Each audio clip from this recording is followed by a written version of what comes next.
तो आज मैं फिर से एक न्यू मुरी मानवा की एक्सप्लेनेशन जर्नी स्टार्ट करने जा रहा हूँ। तो ये एक डार्क मुरी मानवा है जिसका प्रोटैगनिस्ट ना तो हीरो है ना तो विलन।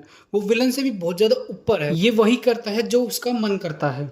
तो बिना किसी देरी के इस मानवा एक्सप्लेनेशन वीडियो को स्टार्ट करते हैं। यहाँ पर हमारा एमसी बिल्कुल शांत खड़ा हुआ होता है। उसके चेहरे पर ना तो कोई गुस्सा ना तो कोई दुख दिखाई देता है। उसके सामने पड़ी हुई होती है उसके ग्रैंडफादर की बॉडी, जिसको किसी ने 2 टुकड़ों में काट दिया हुआ होता है। अपने ग्रैंडफादर की बॉडी को अपनी आंखों के सामने देखकर भी ना तो एमसी के आंखों से आंसू निकलते हैं, ना उसे बहुत ही ज्यादा दुख होता है। वो सोचता है कि वही मेरी एक फैमिली थी जो मेरे पास थी। एमसी को उसके ग्रैंडफादर की कहीं और एक बात याद आती है, जिसमें उसका ग्रैंडफादर उससे ये प्रॉमिस कराता है कि जो उसका ट्रू नेचर है, जो उसके अंदर छिपा पड़ा है, वो उसे किसी के सामने रिवेल नहीं कर सकता। लेकिन अब उसके ग्रैंडफादर की डेथ के बाद उसे कोई रोकने वाला नहीं, तो वो साइद को उठाकर उसे मारने के लिए चला जाता है जिसने उसके ग्रैंडफादर को मारा था। वो उसको ढूंढ तो लेता है जिसने उसके ग्रैंडफादर को मारा था, पर वो उसके सामने कुछ नहीं कर पाता क्योंकि वो बहुत ही ज्यादा स्ट्रॉन्ग होता है। एमसी उसे किल करने के लिए कोई सा भी रास्ता ढूंढ नहीं पाता है, पर वो मॉन्स्टर होता है जो उसे छोड़ देता है वहां पर, उसे मारता नहीं है। जिसके बाद एमसी को बंदी बना लिया जाता है और उसे एक प्रिजन में डाल दिया जाता है। तो वहां पर एमसी मन मन में सोचता है कि अगर मैं मार्शल आर्ट्स लर्न कर लूं तो क्या मैं उसे हरा पाऊंगा। तभी वहां पर आसपास में से धुआं सा आने लगता है और जो गार्ड्स होते हैं और उसके साथ जो भी वहां पर प्रिजनर्स होते हैं वो गैस को सूंघकर सो जाते हैं और एमसी को भी उसको सूंघकर उसके बाद नींद आने लगती है। जिसके बाद वहां पर कोई आदमी आता है जो कि मार्शल मास्टर है, जो एमसी को वहां से ले जाने आता है। वो सोचता है कि एमसी तो सो रहा होगा, पर एमसी नाटक कर रहा होता है। वो जैसे ही उसे खोलने की कोशिश करता है, एमसी उस पर अटैक करके वहां से भागने की कोशिश करता है, पर जो गार्ड होता है वो उस पर अटैक कर देता है, उसके प्रेशर पॉइंट को सील कर देता है जिससे वो मूवमेंट नहीं कर पाता। फिर एमसी सोचता है ये तो मार्शल आर्ट्स है, कहीं ये वही आदमी तो नहीं जिसने मेरे ग्रैंडफादर को मारा था। फिर एमसी उसे देखता है, कहता है ये तो दोनों मिरर लगते हैं, पर उसकी दूसरी आंख पर स्कार था। तभी वहां से पीछे से एक और आदमी आता है। वो गार्ड उसे कहता है, यंग मास्टर मैंने आपसे कहा था आप बाहर ही रहना, तो आप अंदर क्यों आए हो। वो यंग मास्टर कहता है कि मैंने प्रिजन अंदर से नहीं देखा था, तो मैं उसे देखना चाहता था वो कैसा लगता है। उसे कहता है कि इसे ढंग से बैठा ताकि मैं उसे देख सकूं वो कैसा दिखता है। फिर उसे देखकर कहता है कि हाँ ये तो बिल्कुल मेरे जैसा ही दिखता है। एमसी उसे देखकर बहुत ज्यादा चौंक जाता है क्योंकि वो बिल्कुल ही सेम लगते हैं दोनों। वो यंग मास्टर उससे कहता है कि लाइफ कितनी अनफेयर है, हम दोनों का फेस सेम है, पर मैं एक यंग मास्टर हूँ और तुम एक मुजरिम हो जिसको 2 दिन में फांसी होने वाली है। यंग मास्टर उससे कहता है कि मैं तुम्हें एक ऐसा चांस दूंगा जिससे तुम्हारी पूरी जिंदगी बदल जाएगी। जहां पर उसे 3rd यंग मास्टर बनने का मौका मिलता है ग्रेट मॉक स्वॉर्ड मैनर का, जहां पर एमसी का कुछ काम नहीं है, उसे उस मैनर में बस रहना होगा। जिसके बाद वो उसे वहां से फ्री कर देगा, जिसके लिए उसे सबसे पहले पॉइजन खाना होगा क्योंकि वो किसी पर ट्रस्ट नहीं कर सकता अभी। अगर उसने ये जॉब अच्छे से निभाई तो एमसी को उसका एंटीडोट दे देगा, जिसके बाद वो बिना कुछ सोचे समझे उस पॉइजन को निकल जाता है। वो सोचता है कि मुझे सेकंड चांस मिल रहा है अपना रिवेंज लेने का। जिसके बाद वो 3rd यंग मास्टर अपने गार्ड को कहता है कि इसके प्रेशर पॉइंट को रिलीज कर दो और उसके हैंडकफ को भी रिलीज कर दो। फिर वो जो तीनों होते हैं वो वहां से जाने लगते हैं। जब गार्ड वो पीछे मुड़कर देखता है वो बहुत ही ज्यादा हैरान हो जाता है। वो देखता है कि जो एमसी है उसने यंग मास्टर की नाड़ को 360 घुमा दिया है। एमसी जिसके बाद गार्ड से कहता है कि उप्स अब तो फेक वाला मर गया है। जब गार्ड को पता चलता है कि यंग मास्टर मर चुका है तो वो एमसी पर अटैक कर देता है और वो उससे कहता है कि तू पागल हो गया, तुमने यंग मास्टर को क्यों मारा, तू भी मरना चाहता है क्या। एमसी कहता है मैं तो इसका उल्टा चाहता हूँ। एक सब्स्टिट्यूट वो होता है जब रियल डेंजर में होता है उसकी जगह वो ले ले, तू चाहता है मैं अपनी जान वैसे ही दे दूं। फिर गार्ड उसे कहता है कि तुमने ये नहीं सोचा कि मैं तुम्हें मार दूंगा तो क्या होगा। एमसी कहता है कि अगर तुझे मारना ही होता तो तू पहले ही मार देता, और जो यंग मास्टर उसके साथ तेरी अटैचमेंट भी नहीं है। फिर जो गार्ड होता है उसे धरती पर पिन डाउन कर देता है और पीछे से एक डैगर निकालकर उससे कहता है कि मैं तुझे अभी मार देता हूँ। एमसी कहता है ऐसा करना अब जरूरी है क्या, जो तूने मुझे पॉइजन दिया था वो मैंने खा रखा है और मैं इसके एंटीडोट के बिना जी नहीं सकता, तो इसलिए मुझे तेरी सारी बात माननी होगी और तेरे लिए बहुत अच्छी अपॉर्चुनिटी है। जो 3rd यंग मास्टर है वो तेरा लॉयल डॉग बन चुका है। तो गार्ड उससे कहता है कि तेरा कहने का मतलब ये है कि मैं 3rd यंग मास्टर को बिट्रे कर दूं और तुझे अपने पपेट की तरह यूज करूं। तो गार्ड उसे कहता है कि अब से तू मॉक जियोनमुन है।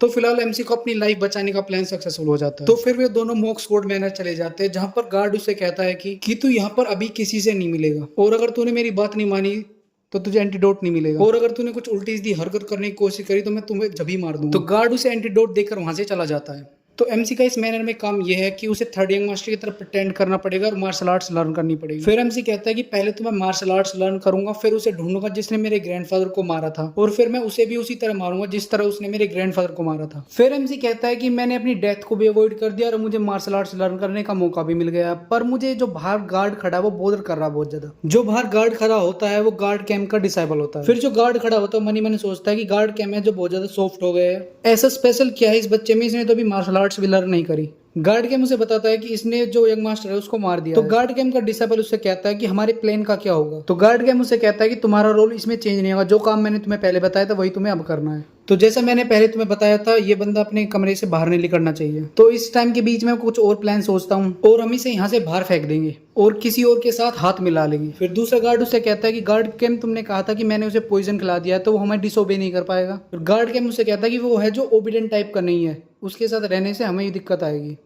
और जो ये एमसी है ना, बहुत ही ज्यादा इंटेलिजेंट है, तो वो भी अपनी वहाँ पे कैलकुलेशन ही करता रहता है, जो कि बिना कुछ करे और अपने कमरे से बाहर जाइए पता लगा लेता है कि जो गार्ड की है वो ना साइड स्विच करना चाहता है। फिर वो वहां से उठकर कमरे से बाहर जाने लगता है। तो गार्ड चौंक जाता है, वो उससे पूछता है कि तुम्हें क्या करना है, बाथरूम जाना है। तो एमसी उससे कहता है कि नहीं, मुझे बस थोड़ी सी फ्रेश हवा चाहिए और मैं तुमसे कुछ क्वेश्चन पूछना चाहता हूँ, तुम मेरे साथ चलना पसंद करोगे।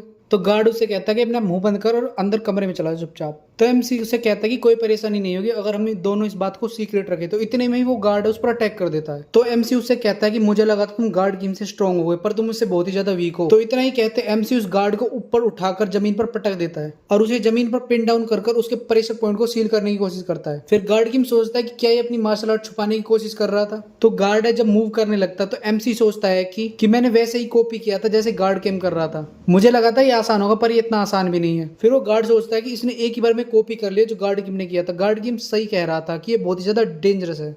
फिर गार्ड गेम एमसी से कहता है कि तुम भूल गए जो पॉइजन तुमने ले रखा उसका एंटीडोट मेरे पास ही है, अगर तुमने उस पॉइजन को न्यूट्रलाइज नहीं किया तो तुम्हारी डेथ भी हो सकती है। फिर एमसी उसे कहता है ओह पॉइजन, उसके बारे में तो मैं भूल ही गया था। फिर वो अपनी उंगली को काटकर अपना ब्लड गार्ड को पिला देता है, जिसके बाद गार्ड की हालत बहुत ही ज्यादा खराब हो जाती है। अगर वो अपनी इंटरनल एनर्जी को सर्कुलेट नहीं करता तो उसकी डेथ भी हो सकती है। एमसी उससे कहता है कि मैंने अलग अलग तरह के पॉइजन को ट्राई किया है जब मैं अपने ग्रैंडफादर के साथ था, और एक ऐसा पॉइंट आ गया जब मेरे ब्लड में ही पॉइजन प्रॉपर्टीज बनने लगी। मैं बता सकता हूँ कि कौन सी हर्ब किस में गई है उसकी स्मेल से ही, और मोस्टली सारे पॉइजन मुझ पर वर्क नहीं करते, इसलिए मुझे न्यूट्रलाइजर की जरूरत ही नहीं है। एमसी उससे कहता है कि जैसा मैंने पहले कहा था, मैं तुमसे कुछ सवाल पूछना चाहता हूँ। सबसे पहले मैं स्मोक स्वॉर्ड मैनर के बारे में बताओ। और एमसी उसे धमकाते हुए कहता है कि इस पॉइजन को मेरे अलावा कोई भी तुम्हारी बॉडी से नहीं निकाल सकता।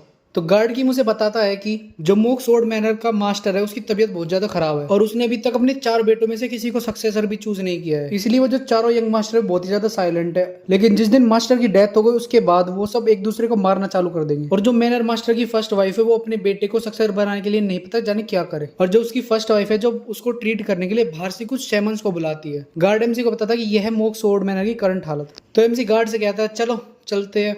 गार्ड कहता है कहाँ? एमसी कहता है मास्टर से मिलने। तो फिर गार्ड है जो उस गार्ड किंग का थोड़ा बहुत प्लान बताता है एमसी को। तो उनका प्लान ये था कि थर्ड यंग मास्टर की जगह एमसी ले लेगा, वो फेक की तरह रहेगा वहां पर। जिसके बाद जो फर्स्ट यंग मास्टर और सेकंड यंग मास्टर अपने मूव चलने लगेंगे, वो थर्ड यंग मास्टर को मार देंगे। जिसके बाद वो दोनों ही एलिमिनेट हो जाएंगे थर्ड यंग मास्टर को मारने के लिए। जिसके बाद थर्ड यंग मास्टर आएगा, वो कहेगा कि मैं तो बिल्कुल सही हूँ, और हायर की सिलेक्शन बैटल में उसका थोड़ा अपर हाथ रहेगा।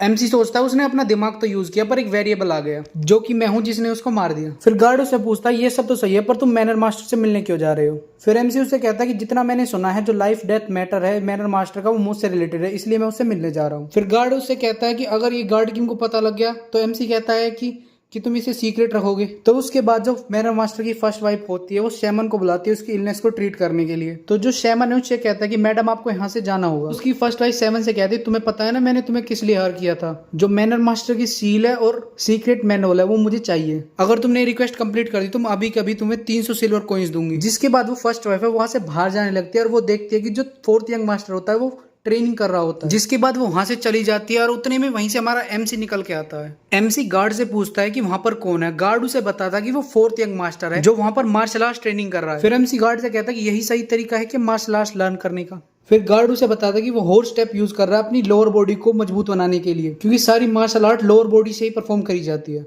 तो एमसी गार्ड से पूछता है गो चैन अगर मैं मार्शल आर्ट लर्न कर लूं तो क्या मैं गार्ड किंग को मार सकता हूं? तो गार्ड एमसी को बताता है कि यंग मास्टर जो मार्शल आर्ट का बेसिक कॉन्सेप्ट है वो होता है इंटरनल ट्रेनिंग। अगर मैं आसान भाषा में कहूं तो जो नेचर की एनर्जी उसको प्यूरिफाई करके गैदर करना एज ए इंटर्न ची, और जैसे जैसे तुम और एनर्जी एक्यूमुलेट करोगे वैसे ही तुम स्ट्रॉन्गर बनते जाओगे। और एनर्जी कोई आसान चीज नहीं है जिसे तुम एक ही दिन में इकट्ठा कर लोगे। और अगर तूने मार्शल आर्ट सीख भी ली तो गार्ड किंग को हराना बहुत ही ज्यादा मुश्किल होगा, क्योंकि वो फर्स्ट रेट वॉरियर है जिसके पास तुमसे 30 साल ज्यादा एनर्जी है। तो एमसी कहता है कि थोड़े टाइम में करना ये बहुत ही ज्यादा मुश्किल होगा। हाँ, तो गार्ड स्मग सा फेस बनाकर मन ही मन सोचता है कि तुम ये पूरी जिंदगी में भी नहीं कर पाओगे। तो गार्ड मन ही मन मुस्कुराता रहता है। तभी एमसी उसकी आंख पर हाथ लगाकर कहता है कि तुम्हारा फेस बहुत ही ज्यादा ग्रीडी लग रहा है और मेरा मन कर रहा है कि मैं तुम्हारी आंख को बाहर निकाल लूं। तो एमसी मुस्कुराते हुए फेस से उसे कहता है, गो चैन तुम मेरे आदमी बन जाओ। तो एमसी मन ही मन सोचता है कि मैं गार्ड को भी मार भी नहीं सकता और वो मुझ पर ट्रस्ट भी नहीं कर सकता और उसे अपनी साइड लाना बहुत ही ज्यादा मुश्किल का काम होगा। तो गार्ड उसे कहता है कि एनीवेज चलो हम यहाँ से चलते हैं, क्योंकि यंग मास्टर को अपनी ट्रेनिंग के बीच में किसी का दखल देना अच्छा नहीं लगता। तो एमसी और गार्ड वहां से चले जाते हैं मैनर मास्टर की तरफ, जहां पर शैमन है वो अपनी टेक्निक परफॉर्म कर रहा होता है। जहां पर वो शैमन है वो कुछ टेलिस्मैन सी बना रहा होता है और मंत्र से डिसाइड कर रहा होता है। जिसके बाद वो उस टेलिस्मैन को जो मैनर मास्टर है उसकी छाती पर रख देता है, जिसके बाद उसकी बॉडी से कोई एनर्जी सी निकल रही होती है। जब वो शैमन ये सब कुछ कर रहा होता है तो पीछे से अचानक से दरवाजा खुलने की आवाज आती है, जिसके बाद वो सोचता है कि अब इस टाइम कौन आया, मैंने सबको मना किया था यहाँ पर आने के लिए। उसका फोकस उस टेक्निक से हट जाता है, जिसके बाद वो एनर्जी वेव से पीछे जाकर पड़ता है और वो देखता है कि वहां पर एमसी और गार्ड खड़ा होता है। वो गार्ड कंफ्यूज हो जाता है ये हो क्या रहा है, जिसके बाद एमसी मैनर मास्टर के पास जाकर उसे ग्रीट करने लगता है। जो शैमन है उनसे कहता है कि तुम यहाँ से बाहर चले जाओ, चाहे तुम कोई यंग मास्टर हो चाहे कोई भी हो, तुम यहाँ से बाहर चले जाओ। और लेडी ने तुम्हें बताया नहीं कि यहाँ पे कोई नहीं आ सकता। तो गार्ड उस शैमन से कहता है कि तुम हो कौन हमें यहाँ से भगाने वाले। तो शैमन कहता है कि जो मेरे एफर्ट थे इस मिस्टीरियस इलनेस को काबू में लाने के लिए वो उल्टे हो गए हैं मर्डरस एनर्जी के कारण। मर्डरस एनर्जी उसकी स्टेट को और भी ज्यादा खराब कर रही है। गार्ड उससे कहता है तुम क्या एल्केमिस्ट हो। तो शैमन उससे कहता है कि तुम यहाँ से चले जाओ, अगर कुछ गलत हुआ तो इतने में वहां से आवाज आने लगती है। जो मैनर मास्टर है वो अजीब सा बिहेव करने लगता है। वो ऐसा बिहेव करने लगता है कि जैसे उसे किसी गोश्त ने पोजेस कर लिया हो। जो शैमन है उन दोनों से कहता है कि तुम दोनों उसको पकड़ो ताकि वो इन रस्सियों को तोड़ ना सके। एमसी और गार्ड मैनर मास्टर को पकड़ लेते हैं और वो जो शैमन है उस पर टेलिस्मैन से लगा देता है। वो उसको पकड़ के तो रखते हैं पर वो अजीब सा बिहेव करने लगता है, जिसके कारण वो गार्ड से अपना हाथ छुटा लेता है। जिसके बाद जो गार्ड और एमसी वो कंफ्यूज हो जाती है ये हो क्या रहा है। तो शैमन उसे कहता है कि तुम इसे ढंग से पकड़े रखो, नहीं तो तुम्हारी लाइफ भी बहुत खतरे में आ जाएगी ईविल स्पिरिट के कारण। जो गार्ड को वो बहुत ही ज्यादा घबरा जाता है जब वो देखता है कि वो ईविल स्पिरिट उसके हाथ पर आ रही है। एमसी बिना कुछ सोचे समझे स्वॉर्ड उठाकर मैनर मास्टर के हाथ को काट देता है, जिसे देखकर गार्ड गो और जो शैमन है वो चौंक जाते हैं। जिसके बाद एमसी मुस्कुराते हुए मैनर मास्टर का पूरा हाथ काट देता है। जिसके बाद जो शैमन है उस पर टेलिस्मैन लगा देता है और जो गार्ड होता है उसकी ब्लीडिंग को स्टॉप करने लगता है। जिसके बाद शैमन मन ही मन सोचता है कि मैं अपना काम भी पूरा नहीं कर पाया और मैनर मास्टर ने अपना हाथ भी खो दिया, तो मुझे इसे जल्दी से जल्दी यहाँ से निकलना होगा। तभी एमसी उसकी गर्दन पर स्वॉर्ड लगा देता है। तो एमसी शैमन से कहता है क्या यही वो कारण था जिसके कारण मैनर मास्टर की कंडीशन सही नहीं थी। शैमन कहता है कि हमारे पास इसका टाइम नहीं है, क्या तुम भी मैनर मास्टर को मरता देखना चाहते हो। तो एमसी कहता है ओ कौन है वो जो मैनर मास्टर को मरता देखना चाहता है। एमसी कहता है क्या वही पर्सन है जिसने तुम्हें हायर किया था। शैमन कहता है तुम्हें कुछ गलतफहमी हो गई है। एमसी कहता है कि मेरी स्वॉर्ड तुम्हारे गर्दन के बहुत नजदीक है, अगर तुम जीना चाहते हो तो मेरे सवालों को सही सही से जवाब दो। तो शैमन बताता है कि जो मैनर मास्टर की फर्स्ट वाइफ है उसने ये सब किया है, वो मैनर मास्टर की सील और सीक्रेट मैनुअल का पता लगाना चाहती है। तो गार्ड वहां पर चिल्लाकर बोलता है कि हमें सबसे पहले मैनर मास्टर को सेव करना होगा, अगर हमने ऐसा नहीं किया तो जो फर्स्ट लेडी है वो हमें भी मारना चाहेगी। एमसी कहता है कि हाँ हो सकता है क्योंकि हमने उसके प्लान को इंटरप्ट कर दिया। तो शैमन एमसी से कहता है कि यंग मास्टर में जो मैनर मास्टर उसको बचा सकता हूँ। एमसी कहता है ना, जो सील है जो सीक्रेट मैनुअल है उसका पता लगा सबसे पहले। जिसके बाद जो शैमन वो एक डोल पर थ्रेड्स और एक टेलिस्मैन से लगाकर अपनी टेक्निक यूज करना चालू कर देता है और उसे वो मैनर मास्टर कटे हुए हाथ से अटैच कर देता है। तो शैमन वो कहता है कि मैं अब इस स्पिरिट को रेस्ट्रिक्ट करूंगा, लेकिन जो गार्ड है इसका यहाँ होना सही है क्या। जिसके बाद जो गार्ड है वो वहां से बाहर चला जाता है। जिसके बाद जो शैमन है वो अपनी टेक्निक द्वारा डिसाइड करने लगता है। वो स्पिरिट से पूछता है कि वो जगह कहाँ है जहाँ पर सीक्रेट मैनुअल और जो मैनर मास्टर उसकी सील कहाँ है। तो जो ईवी स्पिरिट है वो बहुत ज्यादा पावरफुल होती है, वो उसके कंट्रोल में नहीं रहती शैमन के। तो वो शैमन एमसी से कहता है कि जो स्ट्रिंग्स है इनको काट दो, अगर हमने ऐसा नहीं किया तो जो ईवी स्पिरिट है ये जो मैनर मास्टर उसकी बॉडी पर कब्जा कर लेगी। एमसी उन स्ट्रिंग्स को काटने तो लगता है पर जो वो ईवी स्पिरिट्स के हैंड होते हैं वो एमसी की बॉडी पर ही कब्जा करने लगते हैं। जब एमसी शैमन की तरफ देखता है कि वो उसकी हेल्प करेगा तो शैमन ऐसा फेस बना लेता है कि जैसे उसने ये पहले से प्लान कर रखा था और वो जो ईवी स्पिरिट होती है वो एमसी को एब्जॉर्ब कर लेती है। तो आज के लिए सिर्फ इतना ही, फिर मिलते हैं अगले पार्ट में। अगर आपको मेरी मानवा एक्सप्लेनेशन अच्छी लगी है तो वीडियो को लाइक कर देना और ऐसी मानवा रिकमेंडेशन के लिए इस चैनल को सब्सक्राइब।